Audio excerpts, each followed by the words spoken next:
Everyone, welcome to our YouTube channel Success Thunder. तो आज हम लोग एक बहुत ही मोस्ट इम्पॉर्टेंट टॉपिक के साथ हैं, टिप्स फॉर इंटरव्यू। मतलब अभी आरआरबी पीओ का इंटरव्यू होने वाला है। आप सभी लोगों को अपने अपने इंटरव्यू के डेट्स पता चल भी चुके होंगे। मैक्स टू मैक्स 10 डेज हैं, ज़्यादा ही बता रही हूँ।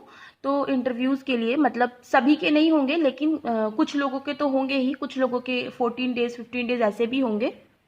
पर जितने भी हैं काफ़ी कम टाइम बचा है अगर आप प्रीवियस ईयर से कंपेयर करो तो अभी हम लोगों को सिर्फ मेन चीज़ें पढ़नी है जो कि आपको इंटरव्यू में रियल में पूछी जाएंगी।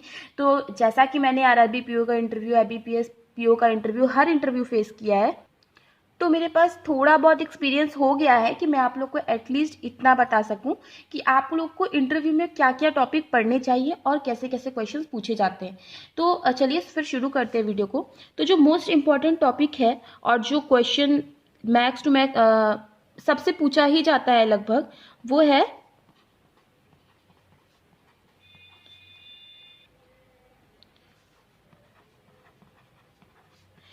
Tell me something about yourself. देखिए ये क्वेश्चन सबसे लगभग पूछा जाता है।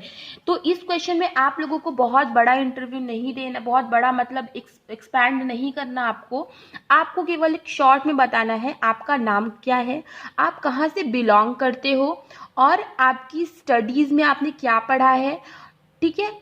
और मैक्सिमम यही सब चीज़ें बतानी, ये नहीं कि मेरे फादर का नाम ये, मेरी मदर का नाम ये सब चीज़ें आपको नहीं बतानी।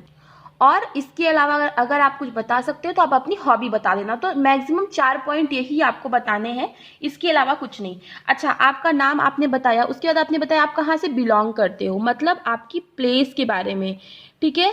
तो अपनी प्लेस जहाँ पे आप रहते हो वहाँ की जो भी फेमस जगह, जो भी फेमस प्लेसेस हैं, उसके बारे में आप ज़रूर नॉलेज गैदर कर लो, क्योंकि इंटरव्यू पैनल में लोगों के पास ज़्यादा क्वेश्चंस नहीं रहते हैं।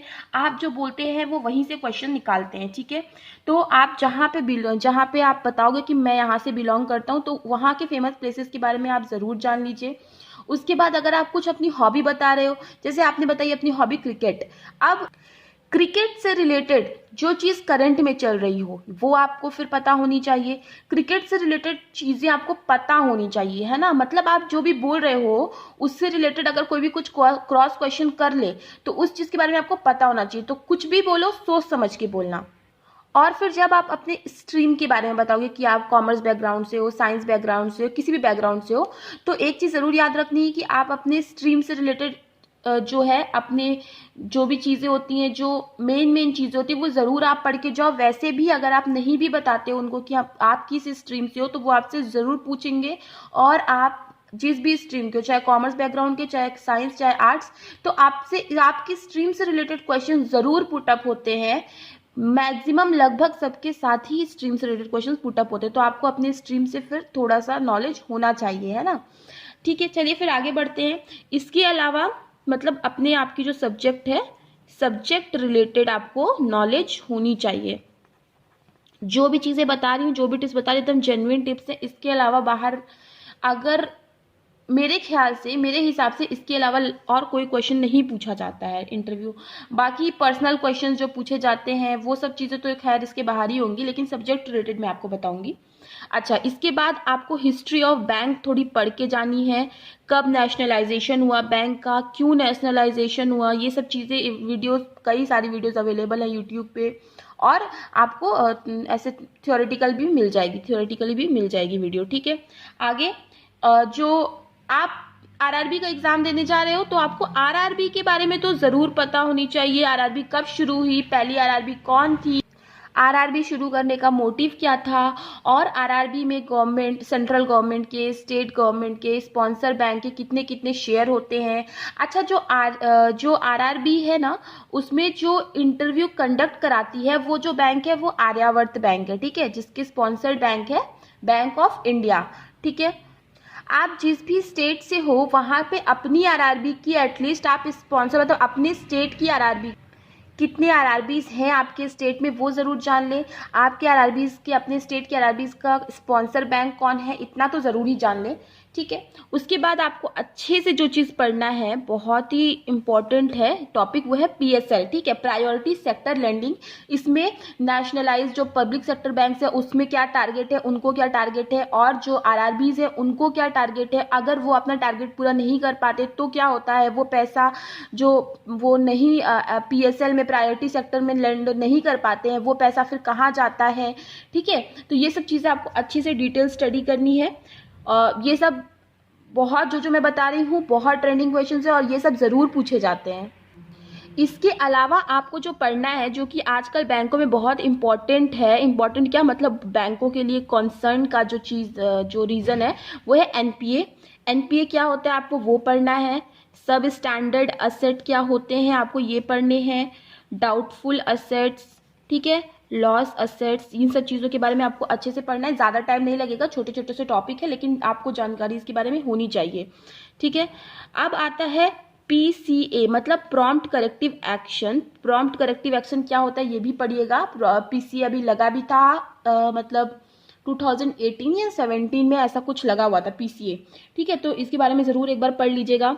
उसके बाद जो हमारे जो बड़े बड़े इंस्टीट्यूशंस हैं, रेगुलेटिंग इंस्टीट्यूशंस हैं, जैसे RBI, नाबार्ड, इनके क्या क्या फंक्शंस हैं, इन सब चीज़ों के बारे में ज़रूर जान लीजिएगा, इंपॉर्टेंट है।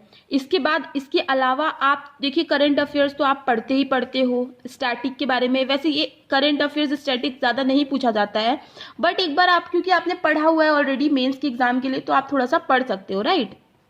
थोड़ी सी नॉलेज आपको होनी चाहिए करंट अफेयर्स स्टैटिक। इसके अलावा जो आपसे पूछे जाते हैं वो पर्सनल क्वेश्चंस पूछे जाते हैं, जैसे कि आपकी फैमिली में कितने मेंबर्स हैं। कईयों के साथ तो यही होता है कि सिर्फ पर्सनल क्वेश्चन पूछकर ही उनका इंटरव्यू खत्म हो जाता है, ठीक है। तो पर्सनल क्वेश्चंस आपसे पूछे जा सकते हैं और कुछ सिचुएशनल क्वेश्चंस भी पूछे जा सकते हैं। अच्छा, सिचुएशनल क्वेश्चंस क्या होते हैं, तो सिचुएशनल क्वेश्चंस मतलब कि जैसे कि वो लोग ऐसा पूछ सकते हैं कि मान लीजिए आपको एज अ ऑफिसर सिलेक्ट कर लिया गया, ठीक है, फिर ब्रांच में ऐसी सिचुएशन आ गई, तो अब आप इसको कैसे टैकल करोगे। तो ये सब थोड़े से आपको दिमाग लगाना पड़ेगा।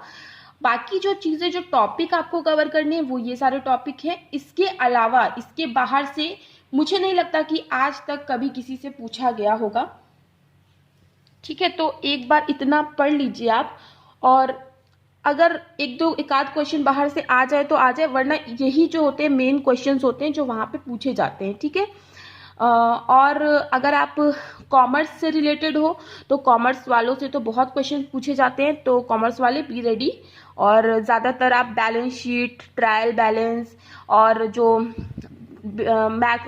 टर्म्स होते हैं जैसे हाइपोथिकेशन, मॉर्टगेज, प्लेज, लीन, इन सब चीज़ों के बारे में पूछा जाएगा। और अगर आप एग्रीकल्चर बैकग्राउंड से हो और उनको आपने बता दिया कि हाँ आप एग्रीकल्चर बैकग्राउंड से हो, तो वो आपसे एग्रीकल्चर से रिलेटेड क्वेश्चंस बहुत पूछेंगे, ठीक है, क्योंकि RRB है जहाँ पे ज़्यादातर जो रूरल एरियाज़ में ही ज़्यादातर हम लोगों का काम होता है। तो एग्रीकल्चर से रिलेटेड बहुत सी चीज़ें पूछेंगे। रबी फसल क्या होती है, खरीफ फसल क्या होती है, ठीक है, उनका कब उगाने का टाइम होता है, और हो सकता है कुछ प्रीवेलिंग रेट्स भी आपसे पूछ लिया जाए फसलों का। तो ठीक है, तो इन सब चीज़ों के लिए आप तैयार रहिएगा। आई होप ये छोटा सा वीडियो आपको थोड़ा सा हेल्प करे आपके एग्जाम में, आपके इंटरव्यू में। So best of luck to everyone जिनका भी इंटरव्यू है।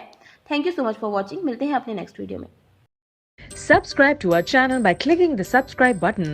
Click the bell button and enjoy the latest uploads from our channel.